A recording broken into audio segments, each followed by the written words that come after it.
जड़ पकड़ते और बढ़ते जाओ। नमस्कार, मैं हूँ एफ.आर. साहू और एंजल लाइव शो में एक बार फिर से आप सबों का हार्दिक स्वागत करता हूँ। जड़ पकड़ते और बढ़ते जाओ। जी हाँ मेरे प्रिय भाई बहनों, पौलुस प्रेरित अपनी संदेश में विशेषकर मसीह विश्वासियों को सलाह देते हुए वो कहता है कि जड़ पकड़ते और बढ़ते जाओ। जैसे कि उसने लिखा है कि और उसी में अर्थात मसीह में जड़ पकड़ते और बढ़ते जाओ, और जैसे तुम सिखाए गए वैसे ही विश्वास में दृढ़ होते जाओ और अधिकाधिक धन्यवाद करते रहो। कुलुसी की पत्री 2 अध्याय वचन 7।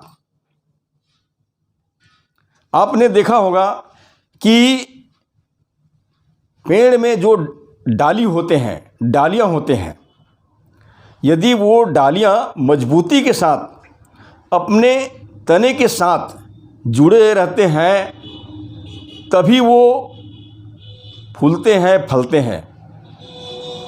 अन्यथा उसमें जुड़े नहीं रहने के कारण उसके फलने की कोई उम्मीद नहीं होता है। लेकिन जो डाली पेड़ में मजबूती के साथ बने रहते हैं तो 100% वो फलते हैं, कारण कि वो डाली पेड़ के साथ बने रहने के कारण उससे उसको भोजन और पानी प्राप्त होते रहता है। लेकिन कोई भी डाली यदि पेड़ में नहीं बना हुआ है तो वो कभी फल नहीं सकते। ठीक यही एग्जाम्पल जबकि एक मसीही धर्मी व्यक्ति के लिए फिट बैठता है। यदि एक मसीही धर्मी मसीह यीशु के साथ बने नहीं रहेंगे तो वो कदापि आत्मिकता में फल नहीं ला सकते, क्योंकि हमें मालूम होना चाहिए कि यीशु मसीह जो सच्ची दाखलता है, प्रियो, उसमें बने रहकर के ही एक मसीह विश्वासी आत्मिकता का फल को ला सकता है। अन्यथा उससे अलग होकर वो किसी भी प्रकार की आत्मिकता के फल को नहीं ला सकता।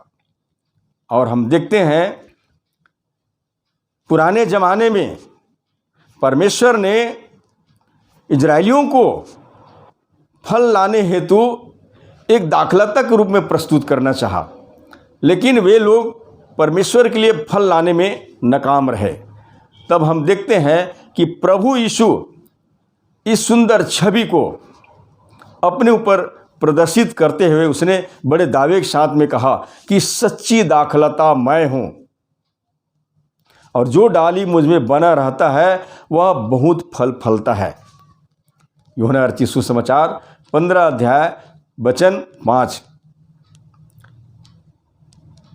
तो प्रियो, आज हमें केवल एक प्रदर्शनकारी मसीही नहीं बनना है, परंतु आत्मिकता का फल लाना है, क्योंकि मसीहियों का पहचान आत्मिक फलों से होती है, न कि और किसी भौतिक मान प्रतिष्ठा या धनवान होने से।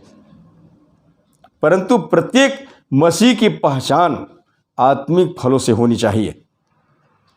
इसलिए हम देखते हैं प्रभु यीशु ने यह भी कहा कि तूने मुझे नहीं चुना है, मैंने तुझे चुन लिया है ताकि तुम बहुत से फल लाओ।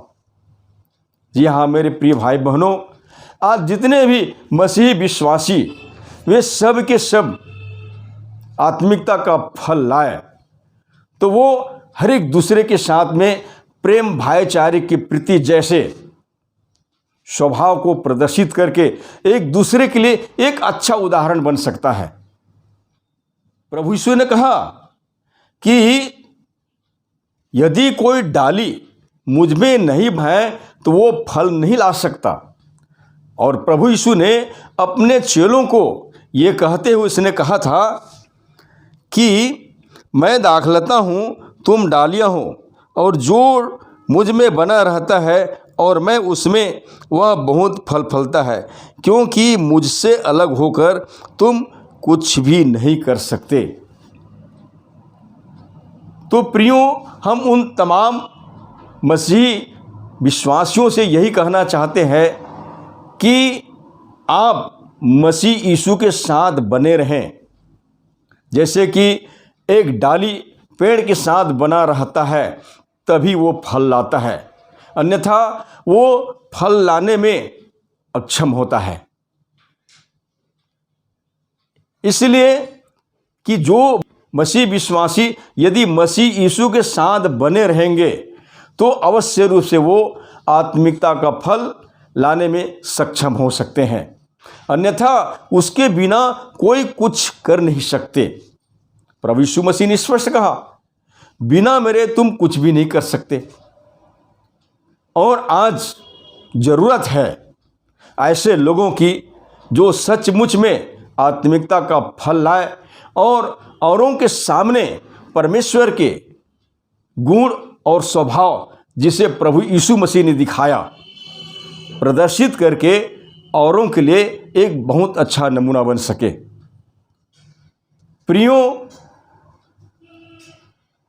इसके लिए हमें परिश्रम करना पड़ेगा, दुख उठाना पड़ेगा, और हमें अपने निजी स्वार्थ को मारना पड़ेगा, व्यक्तिगत अभिलाषा को मारना पड़ेगा, तभी हम वैसा कर सकते हैं।